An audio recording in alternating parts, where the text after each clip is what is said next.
오늘은 교정 순서가 어떤 순서로 진행되는지 일반적인 순서에 대해서 한번 설명드리도록 하겠습니다. 안녕하세요. 나이교정주치 치과의사 임현묵입니다. 제가 생각하는 그 교정 단계는 총 5가지로 나눌 수 있을 것 같아요. 그 순서대로 한번 설명드리도록 하겠습니다. 첫 번째로는 우리가 장치를 부착하죠. 우리가 교정을 하기 위해서는 철기를 깐다고 하는 그 장치를 붙이게 되는데 물론 장치를 붙이지 않고도 시작하는 경우가 많아요. 물론 투명 교정을 한다거나 아니면 뺐다 꼈다 하는 장치로 어떤 목표를 달성하고 그 다음에 장치를 붙이는 경우가 있는데, 그래서 일단 장치를 붙이는 것부터가 교정의 시작이라고 볼 수도 있고 뺐다 꼈다 하는 걸로도 시작했다고 볼 수 있지만, 일단은 우리가 장치를 붙였다는 기준 하에 좀 설명을 드리도록 할게요. 장치를 붙이는 과정이 이제 진행이 되는데, 장치를 붙일 때는 우리가 한꺼번에 장치를 다 붙일 수도 있고요, 나눠서 붙일 수도 있어요. 이거는 이제 목표에 따라 다르거나 이제 환자분의 상태에 따라서 좀 다를 수 있는데요. 만약에 우리가 공간이 많이 부족해서 우리가 장치를 붙이고 싶어도 장치를 붙일 수 없는 상태가 됐다면 우리가 공간을 만들고 장치를 붙여야 되죠. 그래서 우리가 장치를 붙일 수 있는 부위만 먼저 장치를 붙이고 스프링이라든가를 통해서 공간을 만들고 그 다음 몇 달 뒤에 장치를 붙여서 이제 배열을 시작을 하게 되죠. 이때 만약에 공간이 없다면 발치를 하고 장치를 붙이기도 하고요. 장치를 붙이고 배열 단계로 넘어가서 발치를 하기도 해요. 이거는 이제 술자 선생님과 상의를 해서 언제 할지 결정을 하시면 될 것 같습니다. 그 다음에 아까 말씀드린 것처럼 장치를 붙이고 나서 두 번째 단계는 배열 단계죠. 우리가 치아가 삐뚤빼뚤하고 돌아가 있기도 하고 기울기도 하죠. 이런 치아들을 장치를 붙이고 철사를 넣고 그 철사의 힘에 의해서 치아가 배열이 돼요. 물론 단순히 생각해서 장치를 다 붙여버리고 철사를 넣으면 좋겠지만, 우리가 치아가 어떤 치아는 위에 있고 어떤 치아는 아래에 있고 하다 보면 그냥 배열하게 되면 우리가 이제 경사가 질 수가 있어요. 교정을 하고 나서 이쪽이 더 많이 보이거나 이쪽이 덜 보이거나 하는 경우가 생길 수가 있는데, 그거는 이제 처음 상태나 아니면 처음 진단할 때 환자분의 상태를 잘 인지하고 장치를 붙여야지만 이런 문제점들이 생기지 않고 진행될 수 있기 때문에 장치 부착 단계부터가 정말 중요하다고 볼 수 있어요. 그럼 이제 장치를 부착하고 배열 단계로 넘어가서 아까 말씀드린 것처럼 공간이 없다면 미리 발치가 되어 있었겠고, 만약에 배열을 하고 나서 그 다음 단계는 이제 공간 폐쇄라는 단계인데, 이제 공간 닫기 전에는 당연히 발치가 시행되어야 합니다. 보통은 배열 단계나 아니면 장치 부착 단계에 발치를 한다고 생각하시면 좋을 것 같아요.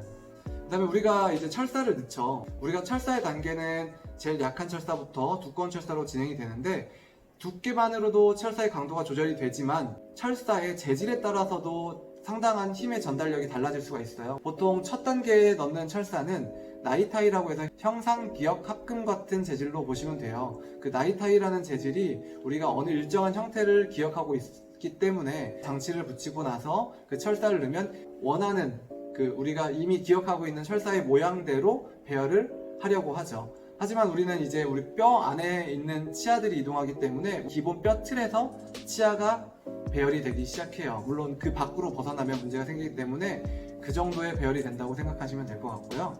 그 다음에 이런 나이타이 철사를 넘어서 만약에 발치 교정을 하신다면 스테인리스 스틸이라는 철사 단계까지 올라가요. 되게 상당히 두껍기도 하고 상당히 단단하기도 한 이 철사를 넣어서 우리는 이제 발치 교정을 쓸 경우 전후방으로 이제 치아를 이동시킬 수가 있어요. 만약 단단하지 않은 철사로도 치아를 이동시킬 수는 있지만 거기에 대한 부작용이 있기 때문에 가능하면 단단한 철사를 넣고서 치아를 이동시키는 게 좋고요. 물론 교정을 전공하신 선생님들은 이렇게 단단하지 않은 철사에서도 치아 이동을 간혹 하는데, 거기에 대해서는 이제 전략적으로 선택을 하는 거기 때문에 크게 걱정하실 필요는 없을 것 같아요.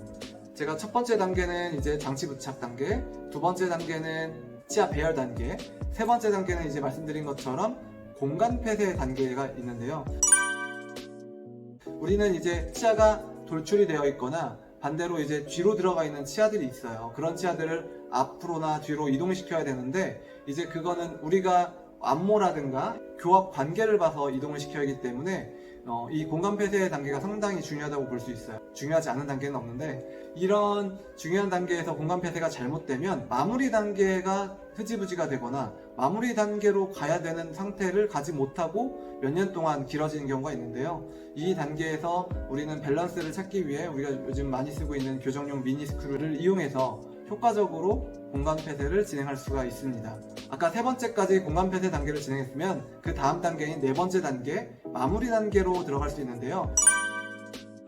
이런 마무리 단계는 이제 디테일링이에요. 세부적인 치아 배열이라든가 아니면 세부적인 교합 관계, 그리고 이제 위아래가 약간 들떠 있거나 그런 부분들을 미세하게 조정해서 좀 더 기능적인 면이나 아니면은 심미적인 면에서 좀 더 만족감을 줄 수 있는 마지막 단계라고 볼 수 있어요. 이런 단계가 몇 달이 진행되고 나서 우리는 이제 마지막 5번째 단계죠. 치료 종료와 유지 단계로 넘어가는데요.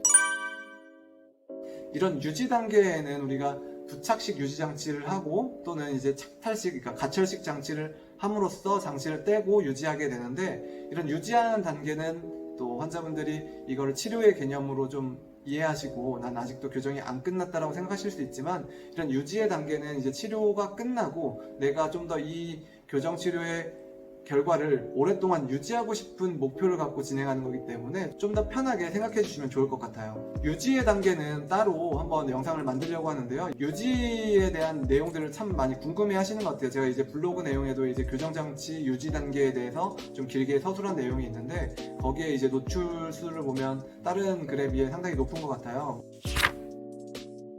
다시 한번 오늘 내용을 정리해 보면, 이제 교정 순서는 첫 번째로 장치 부착 단계, 두 번째로 배열 단계, 세 번째로 공간 폐쇄 단계, 네 번째로 마무리 단계, 다섯 번째로 유지 단계로 진행될 수가 있어요. 이렇게 우리는 5가지 과정으로 진행이 되니까 내가 과연 지금 어느 단계에 속해 있나 보시면 충분히 이해가 되실 거거든요. 이제 우리는 그런 단계에 대해서 진행하고 있다는 걸 인식을 하시고, 어느 단계가 솔직히 안 중요한 단계는 없어요. 장치를 부착하는 단계도 당연히 중요하겠고, 그 다음에 공간 폐쇄 단계도 밸런스가 깨지지 않도록 충분히 잘 진행이 되어야 되고, 마무리 단계든 유지 단계든 하나하나 잘 챙기셔야 우리는 좋은 결과를 오랫동안 쓸 수 있게 됩니다.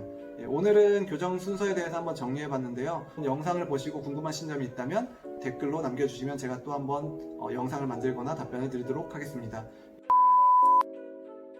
장치 부착의 단계는 트위저라는 기구로 이제 붙이게 되는데요. 우리가 포지셔닝, 그러니까 장치의 위치를 제대로 하기 위해서는 이 치과의사 선생님께서 직접 장치를 잡아서 이렇게 치아에 위치시키도록 하게 돼요.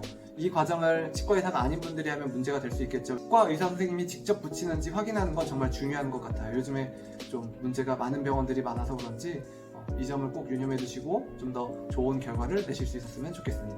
감사합니다.